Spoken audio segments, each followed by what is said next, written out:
పరిగెత్తుదామా, పారిపోదామా అన్నా నేను. ఈ రోజు నుండి నేను నీకు సమర్పించుకుంటున్నాను. ఎంత కష్టం వచ్చినా, ఎంత బాధ వచ్చినా, ఆఖరికి నేను చనిపోయే స్థితి వచ్చినా కూడా నీ రెక్కలు విడిచి, నీ రెక్కల చాటును విడిచి నేను పక్కకు రానని అదో తీర్మానం తీసుకుని నేర్చుకుంటూ ఈరోజు ఇలా నిలబడుకున్నానంటే దేవుడు.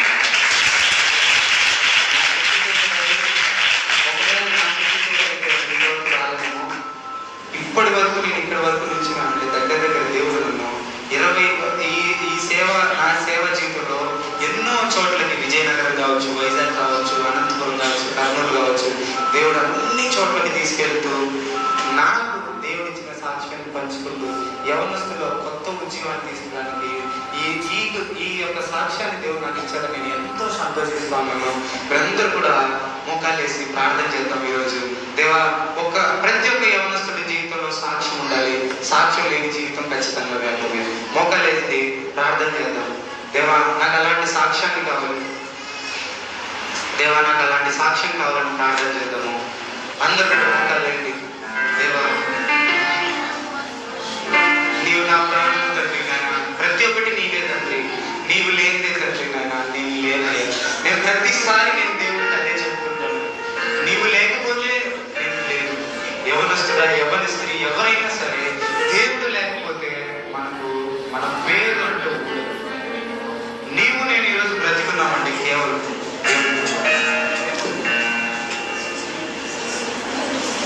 దేవా.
నీవు లేని జీవితం నాకు అవసరం లేదయ్యా.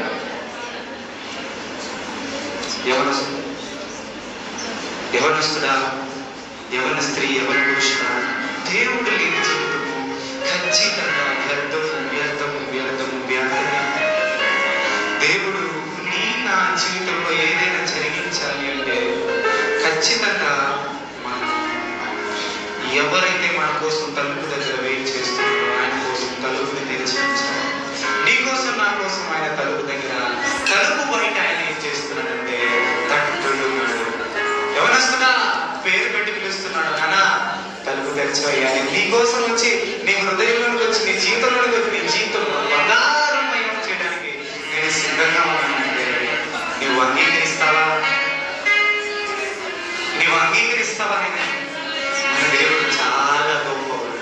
మన దేవుడు చాలా ప్రేమమయుడు. కళ్ళు తెరిచి చూస్తున్నావు, ఏమి అర్థమైంది? దేనికి వచ్చావు? ఏదైనా ఒక్క కొట్టుకు మనం వెళ్ళామంటే దేనికోసం వెళ్తాము? ఖచ్చితంగా ఏదో ఒకటి తీసుకోవడానికి వెళ్తాం. అదే ఈరోజు ఈ యవనస్తులు కూడికి వచ్చి ఇంటికి వెళ్ళేటప్పుడు ఖచ్చితంగా నువ్వు ఏదో ఒకటి తీసుకోలేదు. ఏదో ఒకటి తీసుకొని కళ్ళు మూసుకుని ప్రార్థన చేస్తున్నాను. దేవా, నేను ఏదో ఒకటి ఇక్కడ నుంచి నేను తీసుకెళ్ళాలి. దేవా, నేను ఏదో ఒకటి ఈ రోజు ఇక్కడ నుండి తీసుకెళ్ళాలి. మాట్లాడే వాక్యంలోనైతేనేమి, ఆరాధించే మాటల్లోనైతేనేమి, ఆరాధించే మాట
వేస్తుంది.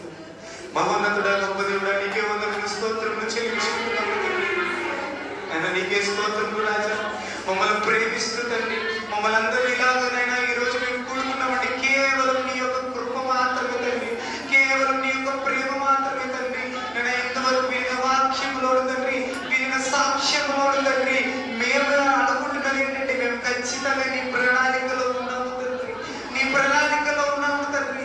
నీ రెక్కల చాటున మేము ఉన్నాము తండ్రి. నేను నీ రెక్కలు విడిచి తండ్రి, నీ యొక్క నీడల ఆశ్రయం కింద మేము ఉండలాగా తండ్రి, విడిచిపెట్టి పక్కకి వెళ్ళకూడదు తండ్రి. నీలోనే మేము ఉండడానికి మీరే కృపను అనుగ్రహించమయ్య దేవా.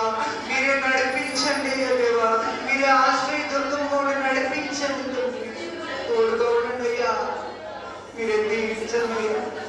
మీకే వందనములు, స్తోత్రములు చెల్లించుకుంటూ తండ్రి, ముందు వినబోతున్న వాక్యం అంతటిలోనూ తండ్రి మీరే మాకు సహాయం చేయమని ప్రార్థిస్తూ తండ్రి, లోక రక్షకుడైన యేసుక్రీస్తు నామములో అడిగి స్తుతించి వేడుకొంచున్నాము తండ్రి.